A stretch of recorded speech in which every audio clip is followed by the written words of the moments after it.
de, y voy a ser exacto, voy a hablar acerca de la regulación de entidades financieras no bancarias.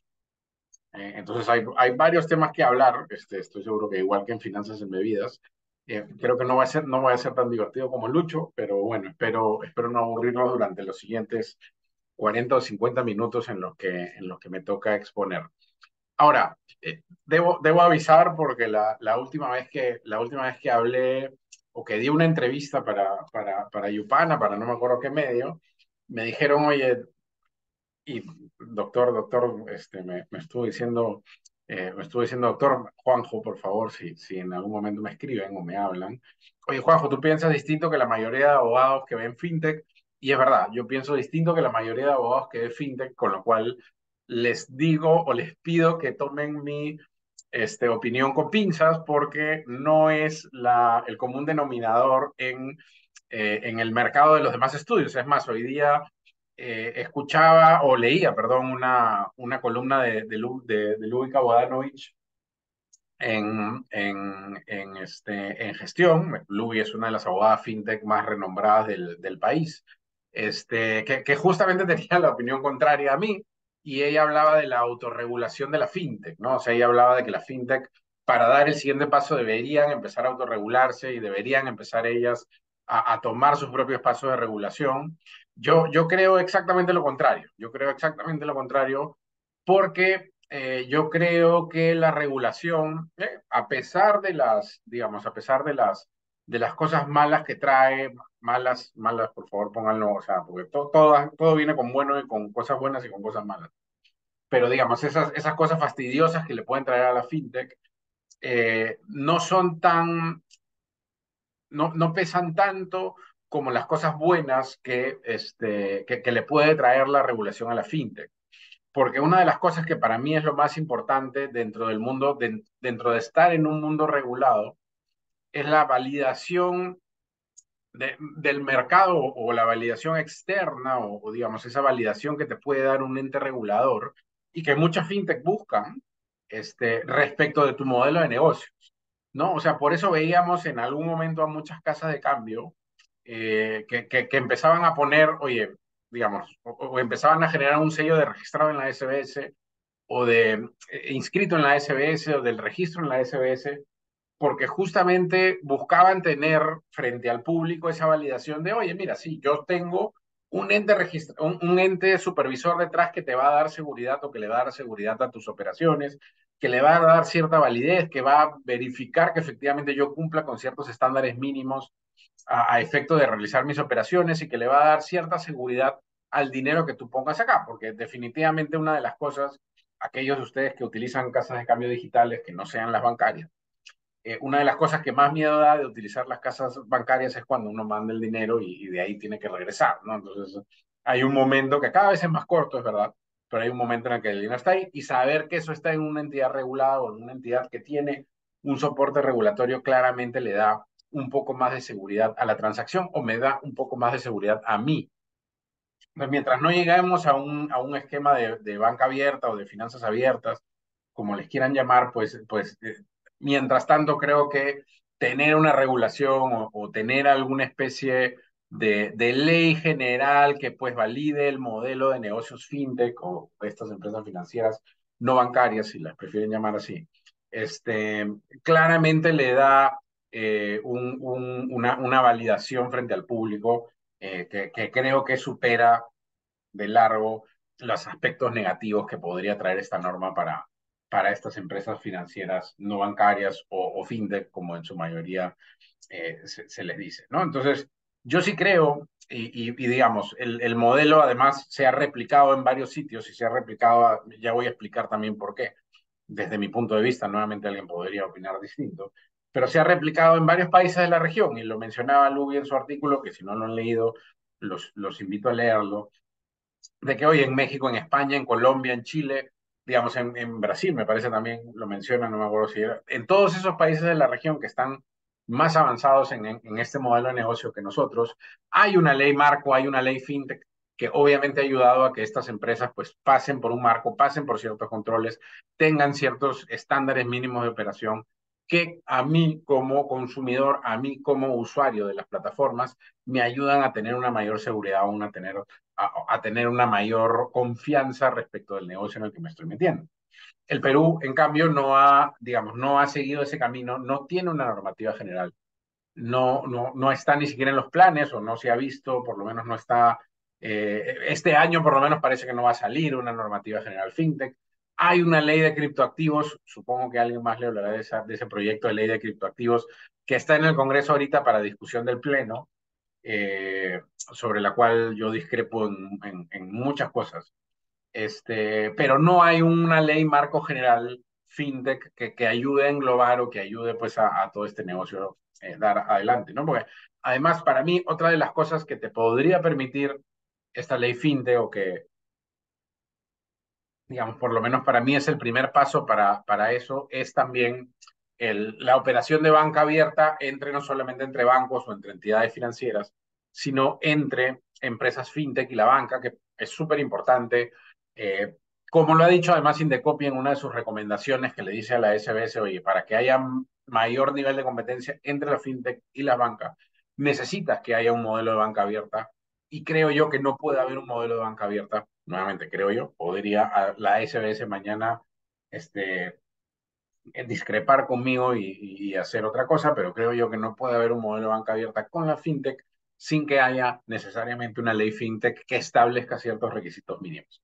Entonces, todos estos beneficios dentro de la regulación o todos estos beneficios dentro de que podría traer consigo la regulación para la fintech, nuevamente creo yo que superan la parte negativa o la parte, digamos, o los aspectos negativos que podría traer esta regulación para el modelo de negocio.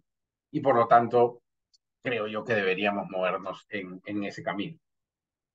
Ahora, ¿qué falta? Obviamente falta mucha voluntad legislativa, falta voluntad del Congreso, falta voluntad del regulador, falta voluntad de varios lados. Yo siempre digo que, digamos, el único proyecto de banca abierta que recuerdo haber visto fue un proyecto que sacó el Congreso, en el que hablaban de que le pedían o declaraban estas normas que saca el Congreso de vez en cuando, súper importantes, además que declaraban de importancia nacional establecer una política de banca abierta. Y dentro de este tema de importancia nacional decían, oye, se le encargaba a la SBS y a la SMB dictar normas y digamos, una de las primeras instituciones que opinó en contra del proyecto fue justamente la SBS y pidió que se armara un comité, ¿no? Pues, digamos, no prosperó más allá de eso. En cambio, la norma de criptoactivos sí viene avanzando pese a los vistos, perdón, a las observaciones de la SBS, de la SMB, del BCR, del MEF. O sea, todo el mundo ha opinado en contra y sin embargo el Congreso lo sigue moviendo. Con lo cual claramente lo que hay es una falta de voluntad política de seguir adelante con el tema o de ir avanzando pues con estos temas de banca abierta, de regulación fintech y de ley. Entonces, digamos, para empezar con el tema y así como a modo de introducción, oye, regulación de empresas no bancarias o de empresas financieras no bancarias, lo primero que tenemos que decir es, oye, no hay una normativa o no hay una norma general respecto de ese tema y no parece haber una dentro en el futuro cercano, ¿no? O sea, tal vez a partir del próximo año o en algún momento del 2024 podamos estar hablando de una ley fintech, tal vez no, tal vez sigamos en el estado en el que estamos ahorita, pues veremos qué nos depara el futuro. Obviamente acá nadie tiene una bola de cristal para saber qué va a pasar de acá a un tiempo. Pero bueno, ese es el marco general. Y entonces, si ese es el marco general, lo que nos queda decir es, ok, entonces, ¿cómo es la regulación en el Perú? Y yo para simplificar el tema y hacerla, digamos, obviamente hay varios otros modelos y hay varios modelos no regulados, pero bueno, puedes hablar obviamente de los modelos que tienen poca regulación o no tienen regulación específica, no regulados, llamémoslo, porque a pesar de que decimos no regulados, sí tienen cierta regulación. Puedes hablar de los modelos que tienen un registro o que tienen cierta normativa en la que se tienen que inscribir o registrar en algún sitio. Y hablas ya de los modelos en los que sí tienen pues ciertas licencias o sí tienen ciertos permisos que sacar ante un regulador, ¿no? Entonces hay esos tres grupos de empresas o hay esos tres grupos de modelo de negocio, ¿no? En el que Obviamente el no regulado o el que no tiene ningún tipo de regulación es los que menos hay, ¿no? Tal vez los temas de advisory o tal vez algunos esquemas de financiamiento colectivo, por ejemplo, que no implican una ganancia o que no implican un retorno a capital, sino que implican donación, recompensa, cosas así. No tienen regulación específica, sino que sencillamente se regulan por el acuerdo entre las partes o por aquello que quieren hacer. Por ahí podría sacar un modelo de negocios eh, digamos, que no tienen una regulación específica, que no tienen un registro ni una licencia, ¿no? Entonces hay menos empresas que están por ahí, ¿no? La mayoría está en cualquiera de los otros dos, en cualquiera de las otras dos categorías, en la categoría en la que se tiene un registro donde tienes que ir o en la categoría en la que tengo que sacar una licencia. ¿Qué empresas financieras no bancarias que fintech están en esta primera categoría? Digamos, la más conocida, creo yo, y la que más conocemos todos son las casas de cambio digitales, aunque las casas de cambio digitales han venido en este último tiempo en caída, ¿no? Salieron un montón en el prepandemia, en pandemia, y de ahí como que ya, obviamente los bancos han empezado a sacar sus productos pues ya hay una competencia más fuerte, ya los bancos ya tienen tipos de cambio tan o más buenos que los de las casas de cambio. Entonces empiezan a perder, obviamente, la despegada, empieza a perder porque ya empiezas a tener competidores un poco más fuertes y un poco más eficientes en respecto de los productos, creo yo. Eso es lo más importante que el tipo de cambio, probablemente. Entonces tienes ahí a las casas de cambio, las que han tomado mucha fuerza en estos últimos en estos últimos años, o digamos en estos últimos 2 años, probablemente son la siguiente, que son las empresas de préstamo. Han surgido muchísimas empresas de préstamo, han venido muchas empresas de préstamo afuera. Tal vez las dos fintech más grandes o más importantes ahorita en el mercado sean empresas de préstamo extranjeras, ¿no? Una que probablemente todos ustedes conocen, que es Kavak, ¿no? Kavak ha venido a cambiar el sistema de cambio y de financiamiento de carros usados, ¿no? No voy a decir, no voy a hacer más publicherry para ellos, pero ahí están dando además muchísimos préstamos digamos, fortaleciendo el modelo de negocio que viene de México y que se está expandiendo a toda Latinoamérica. La siguiente, ya hablando más de una peruana, es los chicos de siempre digo Prestapime, pero me parece que es Prestamipe, que han levantado hace poco 15 millones de dólares, me parece, para su ronda, para seguir dando préstamos y para seguir fortaleciendo el modelo de negocio de préstamos en el Perú. Y por último, la gente de Migrante, ahora Galgo, que se enfocan en préstamos en motos, ¿no? O sea, que se enfocan digamos, en venderte, en dar un préstamo para que tú compres la moto y obviamente están avanzando mucho, ellos son chilenos y están avanzando muchísimo respecto de ese mercado y respecto de esos financiamientos de alto riesgo y de cómo, pues, digamos, cómo esos microcréditos pueden generar también un negocio muy importante, sobre todo desde el punto de vista del alto riesgo con el que corren digamos, de la forma como dan sus préstamos. Entonces tienes, digamos, eso es probablemente el mercado que más ha crecido en estos últimos años y que más crecimiento ha tenido. Digamos, eso es normal aquí y normal en todas partes del mundo. O sea, el modelo de préstamos es de los más grandes, seguido además por el modelo que también tiene su registro, por el modelo de pasarelas de pago o de facilitadores de pago, como se llaman según la norma aquí del BCR, que también tienen su sistema de registro creado a principios de este año por el Banco Central de Reserva del Perú, ¿no? Entonces ahí, digamos, si no conocen el sistema de pagos con tarjeta de crédito, yo no lo conocía bien hasta hace poco, deben saber que casi todos tienen, no casi todos, todos tienen que registrarse ante el BCR y pues obviamente si eres una marca, un emisor de tarjetas, un adquirente o un facilitador de pagos, tienes que tener un registro y tienes que tener, perdón, y tienes que cumplir con los requisitos que te pone la norma y tu regulador es el BCR, ¿no? Entonces ese es otro de los modelos de negocio que ha salido o que ha empezado a crecer muchísimo más gracias a la normativa, gracias a que ahora la mayoría de pagos son a través de tarjetas de crédito o a través digamos, de estos sistemas electrónicos, ¿no? Ahora podemos pagar también a través de nuestro querido Apple Pay o Google Pay o no sé qué caso, o sea, ya ni siquiera tengo que llevar mi billetera. puedo llevar pues sencillamente el teléfono, ir acercándolo a los POS. Entonces todo eso ha generado que el mercado de tarjetas se mueva muchísimo o empiece a moverse o empiece a crecer de una manera distinta. Ello sumado además a que el BCR, nuevamente en mi opinión, podemos discrepar, siempre en las opiniones se puede discrepar, el BCR ha hecho muchísimo por regular de una buena manera este negocio, por efectivamente hacerlo, no sé si decir colaborativo, pero en el que, oye, todos tenemos que trabajar, ¿no? O sea, antes, ¿se acuerdan ustedes en algún momento, ejemplo de banca abierta, de Open Banking, esto? ¿Se acuerdan que había un POS por cada marca? Si tenías Visa era un POS de Visa, si tenías Mastercard era un POS de Mastercard. Ahora todos los POS ya tienen todas las tarjetas, ¿no? Y sencillamente es la marca, si es el blanco, el naranja, el rosado, el verde, no sé qué tantos colores hay, el amarillo, o sea, hay 1000 colores en el mercado, entonces todos te sirven para cualquier tarjeta. Pero bueno, ese es otro de esos mercados que tiene registro. Otro de los que ha sido bastante bueno en el Perú es el de factoring. Factoring también tiene su registro ante la SBS. Entonces, el modelo de factoring efectivamente tuvo su pico también hacia pandemia y salieron muchísimas empresas de factoring.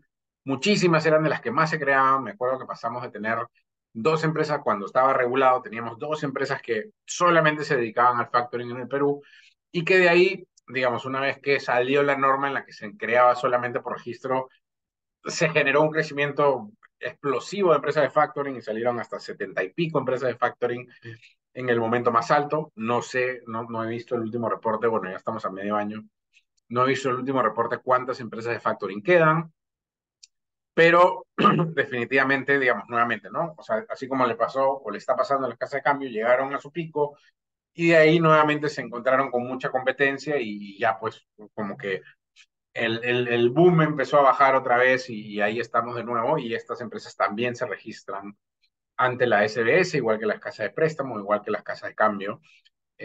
Y las casas, digamos, las otras empresas, las de pago, las redes de pago, los facilitadores, los adquirentes, tienen su registro ante el Banco Central de Reserva del Perú. El mismo modelo han seguido las empresas de leasing digitales, digamos, o de leasing más pequeños, también tienen su registro ante la SBS. Ese es otro modelo que tampoco no ha pegado mucho. Es una de esas cosas que tú dices, oye, ¿por qué no pega? Y yo, mi opinión, nuevamente podemos siempre discrepar, es que no pega porque el leasing es solamente para empresas. A una persona natural no le sirve un leasing. Algunos bancos han intentado sacar algunos productos parecidos al leasing, no lo han logrado, pero el leasing solamente funciona para empresas, para pequeñas, medianas empresas que tienen IGB, por alto nivel de informalidad. Además, a algunos ni siquiera les sirve eso porque lo único que van a hacer es pagar cuotas más altas. Los préstamos, recordemos, ya vamos a hablar un poco más de esa parte de la regulación. Los préstamos bancarios no tienen IGB, entonces cuando tomo un leasing de pagar IGB, además sobre toda la cuota, no solamente sobre el interés. Entonces, un IGB más grande, entonces no me sirve mucho ese modelo con ese IGB tan grande. Voy a preferir utilizar alguno de los otros caminos que son más baratos para mí como persona natural. Para mí el IGB como persona natural es un gasto, nada más. Nada más. ¿No? Y así tienes esos modelos de negocios, a ver si se me olvida alguno. No, creo que no. Tienes esos modelos de negocio que siguen el camino o la regulación del registro, ¿no? O sea, todos estos, si tú quieres iniciar uno de estos tipos de empresa, tienes que cumplir con el registro, con los requisitos que te pone el regulador que te toque, ya sea la SBS o el BCR. No es muy complicado, o sea, tampoco crean que el registro es, oye, sí tengo que cumplir con 300.000 requisitos. No, el registro es muy fácil. Es más difícil abrir una cuenta del banco que conseguir el registro de la SBS, se los digo por experiencia. Entonces es más difícil que los bancos, tienen más requisitos los bancos para abrirte la cuenta que la SBS para inscribirte en su registro. Entonces por ahí digamos va un poco por ahí va un poco la dificultad y si ustedes entran a la página web de la SBS o entran a la página web del BCR, podrán encontrar los requisitos que les piden para registrarse. Básicamente es, oye, tu número de RUC, modelo de negocio, dirección, oficina. La SBS, y es una de las cosas que critica también Indecopi, pide licencia de funcionamiento. Indecopi dice, oye, no piden licencia de funcionamiento, estos chicos la mayoría no tienen oficina, Pero bueno, hay formas de darle vuelta al tema, hay formas de alquilar una oficina y poner la licencia de funcionamiento de la oficina que alquilas. La SBS no es muy pesada respecto a ese tema y básicamente te deja pasar. Entonces hay unos requisitos muy sencillos de cumplir y presentas y normalmente el registro sale muy rápido, ¿no? O sea, no es no es muy problemático obtener el registro de cualquiera de estos modelos de negocio. En el BCR, estoy hablando de la SBS, en el BCR sí es importante que si vas a pedir el registro, tengas también los contratos suscritos con la persona que tengas que suscribir un contrato. Por ejemplo, el adquirente tiene que tener un contrato suscrito con la marca de tarjeta de crédito, ¿no? O sea, por ejemplo, con Visa, con Mastercard, dependiendo de con quién va a, qué tarjetas va a utilizar. Tiene que tener el contrato y si eres un facilitador de pagos, tienes que tener un contrato con algunos de los adquirentes que hay en el mercado. Ya hay más adquirentes en el mercado que antes. Han empezado algunos bancos, la SBS también los ha dejado ser adquirentes, entonces el BBVA, por ejemplo, está registrado como adquirente ante el BCRP. No, entonces ahí, digamos, tienes un mercado también que tiene que cumplir, pero además de los requisitos, no está en la norma, pero eso se lo enseña la práctica, te pide el contrato que tienes firmado si eres un facilitador con el adquirente, si eres un adquirente con la marca que vas a transar. Entonces, ese es el modelo regulatorio de registro, digamos, que es, creo yo, las fintech más exitosas son las que más o menos siguen digamos, ahí están los modelos más exitosos en el Perú, ¿no? Las casas de préstamo, las casas de cambio, los procesadores de pagos, las empresas de factoring y bueno, las empresas de leasing no les ha ido tan bien, pero eso no tiene nada que ver con la regulación, sino más bien tiene que ver con el modelo impositivo, creo yo, que mientras no se cambie, el producto no va a ser útil para personas naturales y, por ejemplo, ¿no? En Estados Unidos es fabuloso poder comprar tu carro con leasing porque no es tuyo, es del otro, pagas una cuota y de ahí en 2 o 3 años que no lo quieres se lo devuelves al dealership y de ahí lo cambias, ¿no? Por eso los americanos cambian un carro, los americanos pudientes en todo caso cambian carro cada cierto tiempo. Acá eso no se puede, ¿no? Por los temas que estamos conversando.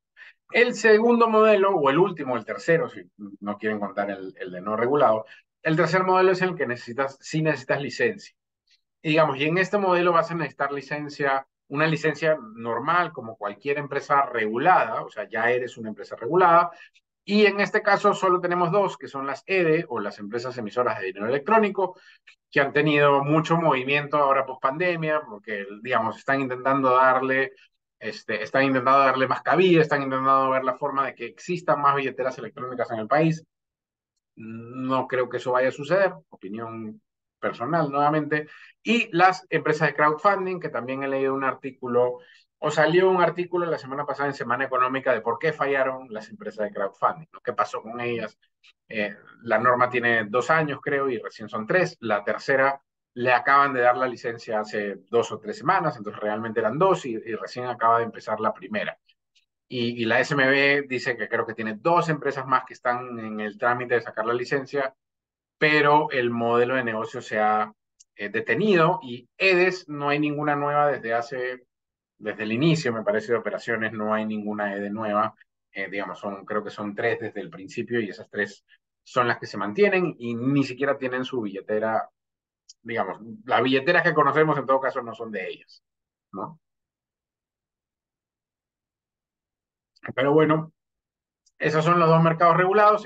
Nuevamente, el regulado tiene todo lo que te pide un regulado, ¿no? Capital mínimo, patrimonio, cierto nivel de garantías, ciertas obligaciones, pagos al regulador, obligaciones mínimas, licencia de funcionamiento, manuales, o sea, tienen un costo importante detrás, además del capital. Las EDE además tenían un fideicomiso detrás, ya ese fideicomiso lo han cambiado por otros mecanismos, por ejemplo, el de mantener cuentas en el BCR y mantener saldos en las cuentas del BCR, lo cual es importante porque por lo menos ya te permite no pagar un fideicomiso, que también era un costo extra que tenían que mantener las empresas de dinero electrónico. No creo que ese modelo sea suficiente para darle despegue, pero digamos, por lo menos la SBS está intentando ver a ver si esto funciona o si esto no funciona.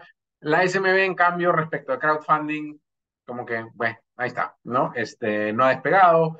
Las empresas de crowdfunding, además, digamos, yo no tengo estas cifras, pero Afluenta, que es la primera que llegó y la primera que empezó operaciones, digamos, tuvo un inicio muy fuerte, tuvo un momento muy grande y en pandemia como que se ha, digamos, como que se ha achicado y ya no está tan movida como estaba antes. La otra vez, para dictar una clase, la otra vez digo, hace como un mes, entré también a la página de la otra empresa de crowdfunding que es Inversiones CEO y, digamos, tenían dos o tres operaciones de crowdfunding al mismo tiempo. O sea, no es que tenían pues un montón de operaciones y antes, además, a mí me llegaban, a mí, a otras personas le llegaba mucha publicidad respecto, había muchos temas en redes sociales respecto a este modelo de negocio, ahora no hay tanto, veremos si con la tercera empieza a haber un poco más de movimiento en el tema, entiendo que se va a dedicar a un crowdfunding específico, pero vamos a ver, en todo caso, lo que queda claro es que en el tema de los modelos regulados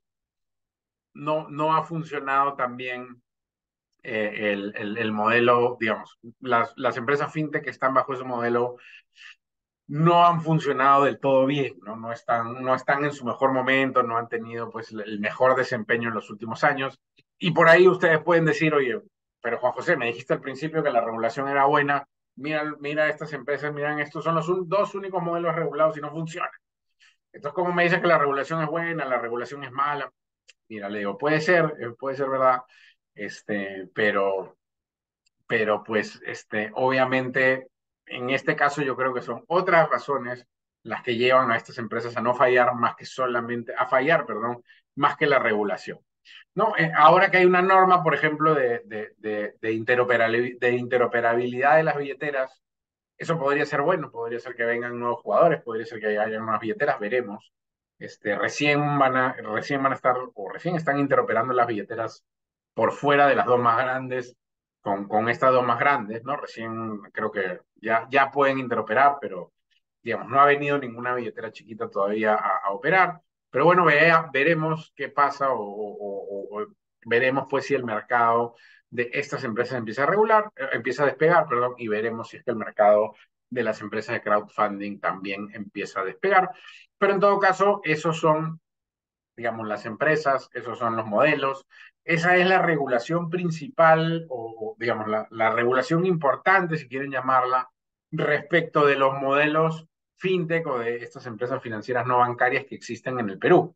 ¿No? Eso es lo principal. Ya de ahí cada una obviamente tiene sus detalles y cada una tiene su obligación dentro del modelo de negocio, cómo hago factoring, con quién tengo que comunicar, a través de dónde, cómo hago leasing, ¿no? O sea, dónde inscribo la propiedad, cómo hago para transferirla, la opción de compra. Cada una tiene sus bemoles, cada una tiene sus especialidades y obviamente no nos da el tiempo en una sola hora para entrar a cada uno de los puntos específicos respecto de cada uno de los modelos de negocio. Y por eso la idea o mi idea de esta hora es hacer pues este paneo general respecto de esta regulación. Ahora, digamos, normalmente cuando uno entra y dice, oye, esta es la única regulación que existe para el mundo fintech, esta es la regulación que te emiten los reguladores, así que esta es la regulación. La verdad es que si te quedas en eso, te quedas corto respecto de la regulación que tienes que aplicar para empresas fintech. ¿No? Para mí, en todo caso, obviamente más allá de los temas societarios, civiles y los contratos y todas estas cosas que tienes que respetar y que tienes que hacer en el Perú, ¿no? O sea, de cómo haces pues todos estos modelos contractuales y los contratos típicos que tienes. El siguiente tema importante y que ha tomado un poco más de importancia luego de las modificaciones que han salido son los modelos de prevención de delitos o los modelos de prevención PLAF, ya sea el modelo este, ya sea el modelo de sujeto obligado de la UIF o ya sea el modelo, digamos, de la 30424 en el que es un poco más, digamos, prevención administrativa o prevención de denuncias de delitos que se puedan estar cometiendo dentro de la empresa, ¿no? Entonces, cualquiera de esos dos modelos o los dos modelos existen, los dos tienen que convivir en algunas empresas.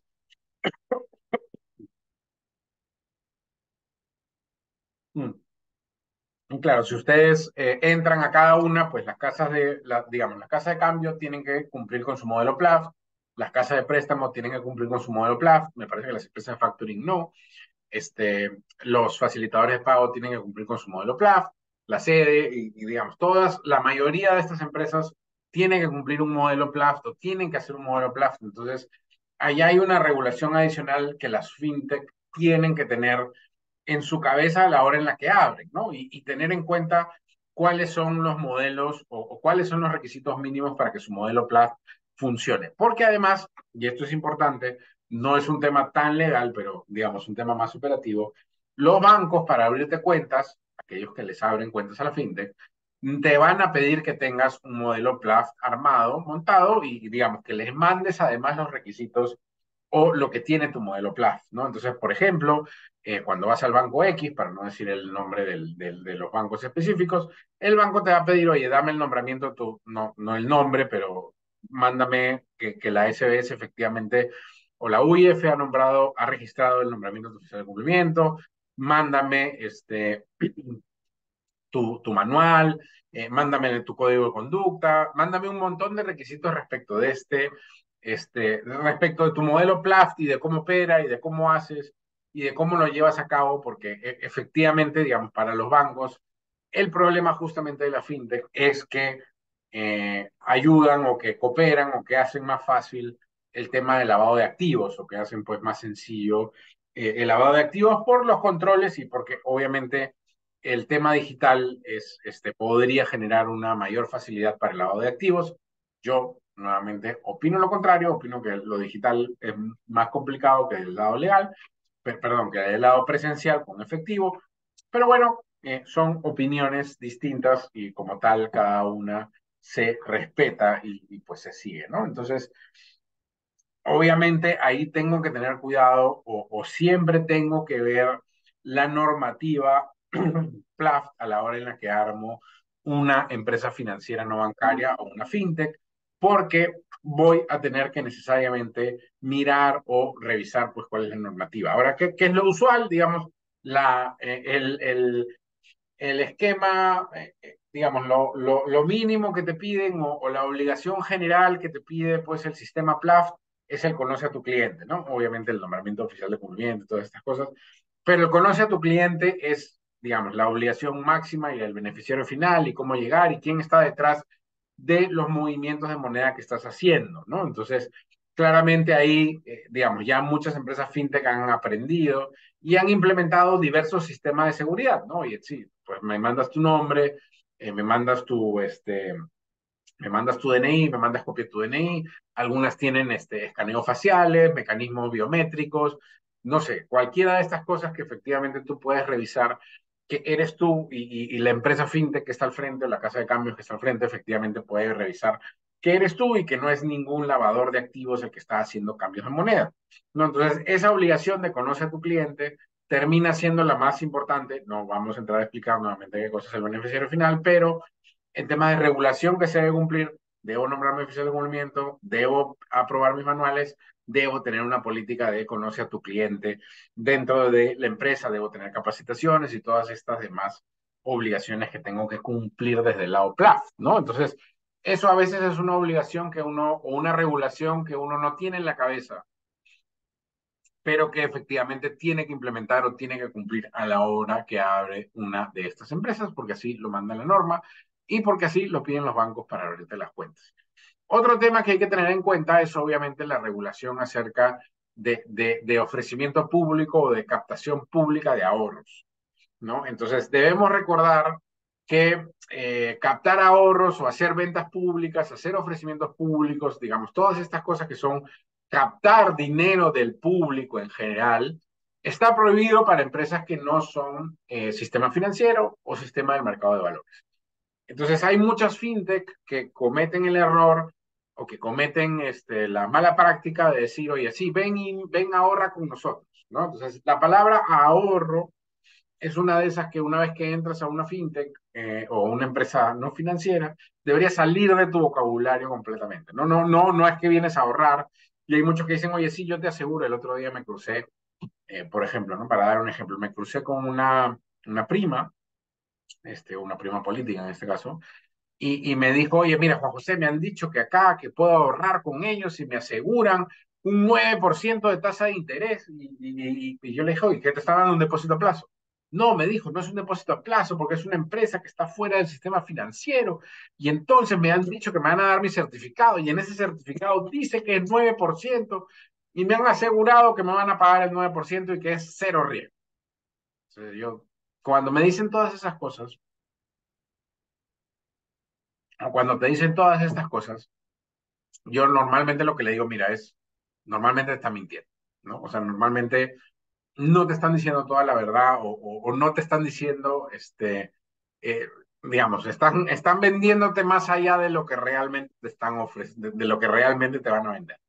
Entonces le dije, mira, te recomiendo lo siguiente, dile, pídele los papeles, leamos los papeles juntos, veamos los temas y una vez que tengamos los papeles, vamos y tú le vas a pedir a ellos que en algún lugar del papel te aseguren que te van a pagar ese 9% y que de todas maneras, no importa lo que pase, te van a pagar ese 9% y vas a ver cómo la señora empieza a tartamudear, porque, ¿no? Entonces, ya, ok, ¿no? Entonces le escribió, le dijo, y la vendedora volvió a repetirle y volvió a replicarle que era el 9% asegurado y que de todas maneras cero riesgo.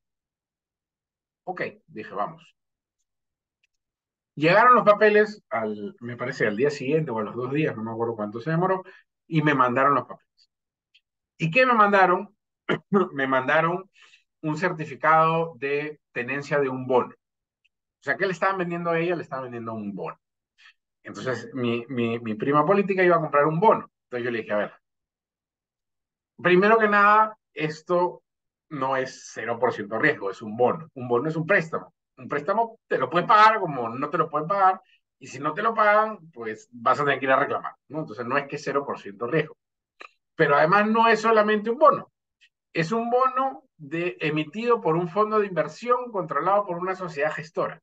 Entonces, la sociedad gestora es una sociedad no regulada, es un fondo privado, o sea, eso quiere decir que solamente algunos pocos deberían invertir ahí, y estaban emitiendo un bono, vendiéndoselo al público, y prometiendo esto que era 9% de interés, 0% riesgo, que esto era como un ahorro y que le iban a pagar de todas maneras. Era un bono, además, si ustedes han visto bono, era un bono bullet, o sea, le iban a pagar interés, interés, interés, y recién al final le iban a volver al capital. Entonces le dije, esto, a ver, no es 0% riesgo, no está asegurado que te paguen, esto es un préstamo, le estás prestando la plata a alguien y ellos se están comprometiendo en pagártela y como todo préstamo te lo pueden cumplir. Entonces, y además esto es una emisión pública de un bono que no debería ser público, deberían ellos solamente venderlo pues a inversionistas privados, ¿no? O sea, perdón, a inversionistas institucionales, cumpliendo con el reglamento del mercado de valores. Esto es, o sea, captación de ahorro público claramente y a través, pues, además de una sociedad gestora que no está hecha para eso. Entonces, digamos, el ejemplo típico, y dije, bueno, mira, me dio la oportunidad para usarlo dentro de este curso, el ejemplo típico de cosas que no debes hacer desde el mundo no regulado de las empresas no bancarias, vendiendo pues productos de acceso al público en el que estás captando público, además vendiendo cosas que no son, porque la mayoría de gente no tiene acceso a un abogado que les diga, oye, por si acaso están mintiendo, si no le crea, después le dan un papel que dice que efectivamente le van a pagar 9%, porque hay un certificado grandote, hay poca gente que sepa qué cosa es un bono, ¿no? Un certificado, un bono, entonces claramente, digamos, todo mal, ¿no? Oye, ¿cómo hacer las cosas mal? ¿No? Por ahí hay un sticker, ¿cómo hacer las cosas mal? Ya, acá la tienes. Esto es cómo puedes hacer todos los tics para que veas que todo lo que has hecho efectivamente está mal. Entonces, esas cosas, esa regulación, esa normativa, esas cosas que estás haciendo, claramente no las puedes hacer desde una empresa no regulada. Esa regulación también la tienes que ver. En algún momento también, me acuerdo en un evento fintech, hace un par de años, escuchamos un modelo de negocio de una empresa de provincias, no diré tampoco qué provincia, en el que ellos decían, oye, sí, mira, nosotros estamos dando micropréstamos y mientras estamos dando micropréstamos nos estamos acercando a la comunidad y le estamos diciendo, ahorren con nosotros y con esa plata que están ahorrando con nosotros, nosotros estamos dando micropréstamos.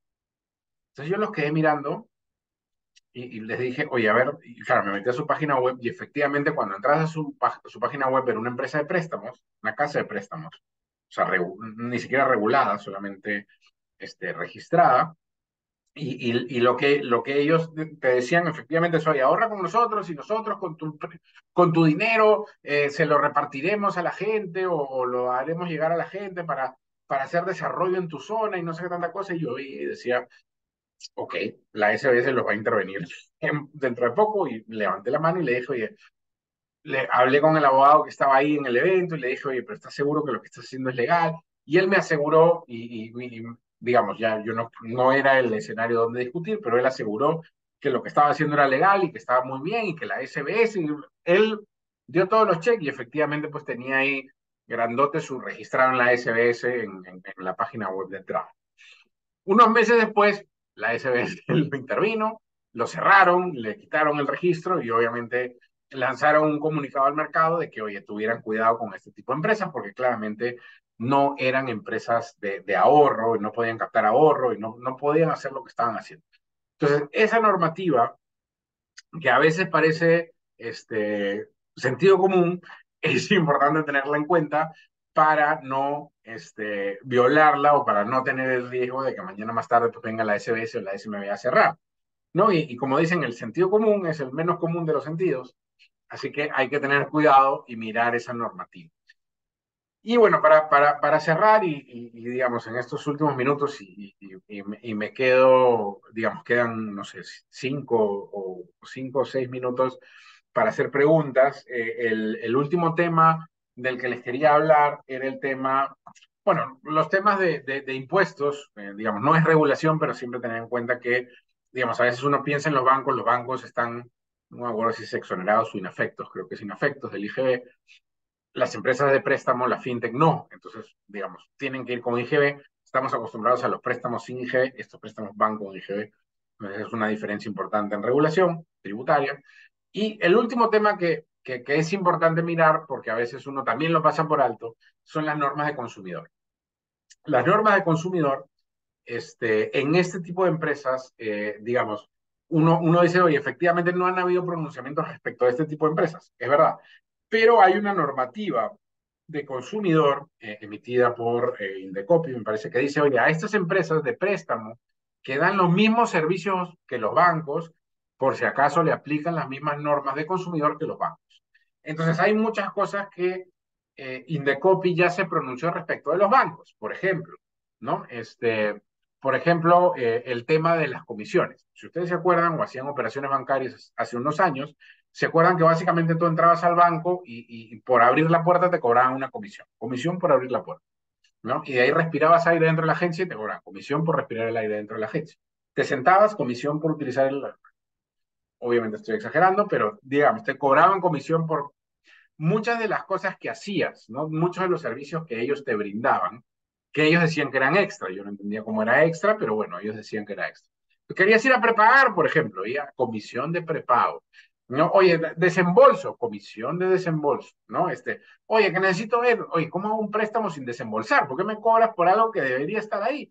¿No? Entonces, ya Indecopi ha ido pronunciándose y ha ido sacando normativa en la que, por ejemplo, oye, digamos, la normativa general de consumidor o la regulación principal de consumidor es, si tú eres una empresa de préstamo, todos tus costos se tienen que ir a la tasa de interés. Todo, ¿no? O sea, todo lo que tenga que ver con el préstamo se tiene que ir a la tasa de interés. ¿Qué cosas puedes trasladar como comisiones o como gastos?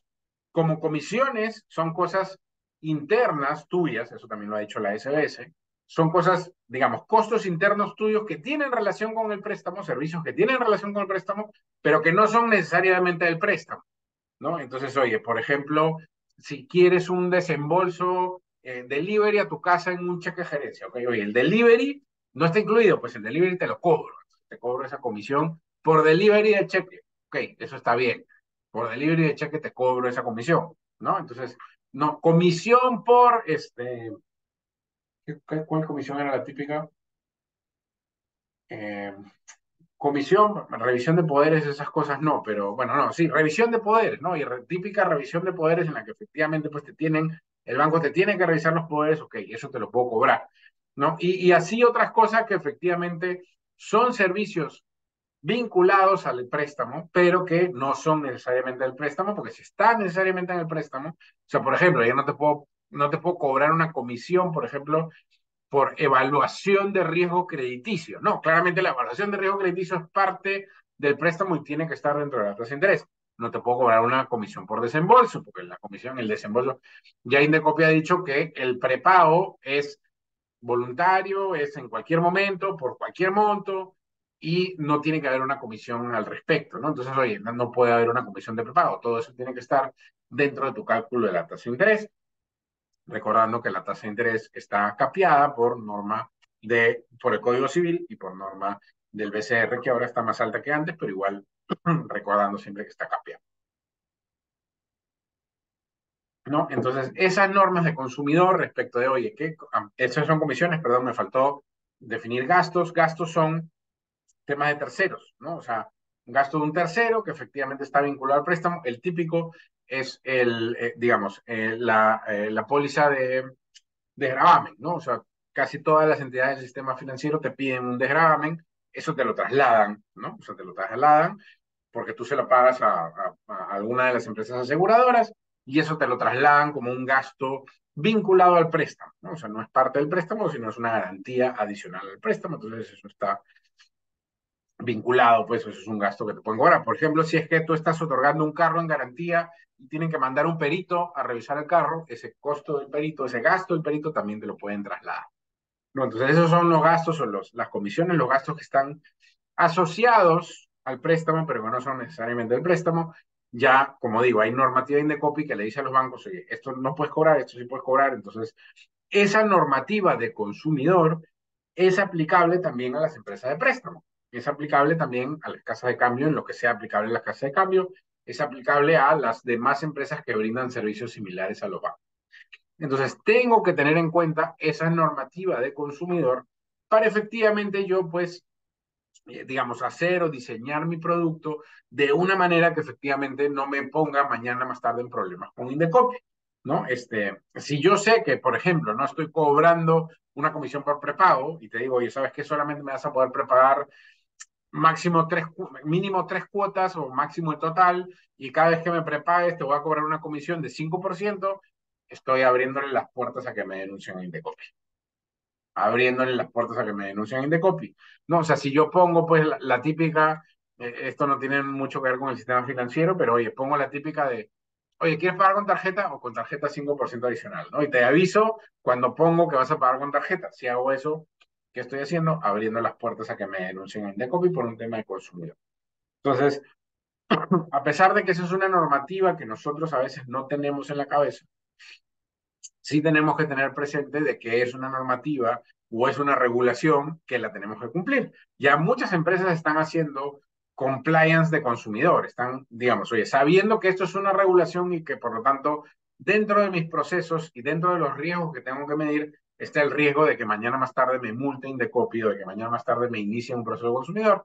Entonces reviso mis procedimientos para ver qué cosas tengo que mejorar, dónde no puedo cumplir con la normativa, qué cosas tengo que hacer. Entonces, eso, digamos, eso es un poco, obviamente hay mucha otra regulación general, ¿no? El Código Civil, la Ley General de Sociedades y todas estas cosas que todo el mundo tiene que cumplir, pero dentro del mundo financiero, creo yo, nuevamente, en mi humilde opinión, creo yo que estos son los temas más relevantes a tener en cuenta desde el punto de vista regulatorio, ¿no? Desde el punto de vista de regulación, de normativa, que las empresas fintech tienen que cumplir a la hora en la que arman su negocio, ¿no? Obviamente hay mucho por, digamos, entrar al detalle y mirar cada una de estas normativas, como digo, pero solamente en una hora no da más que hacer pues un brochazo general por todo lo que tenemos que hablar y no sé, les dejo estos últimos, que me quedan 3 minutos, para cualquier duda, consulta, comentario. Ahí dejo el chat por si acaso tienen algo.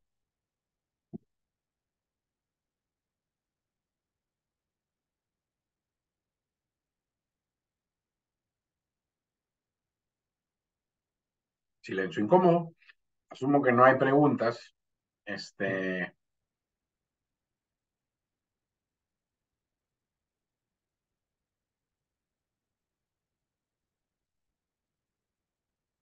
ok.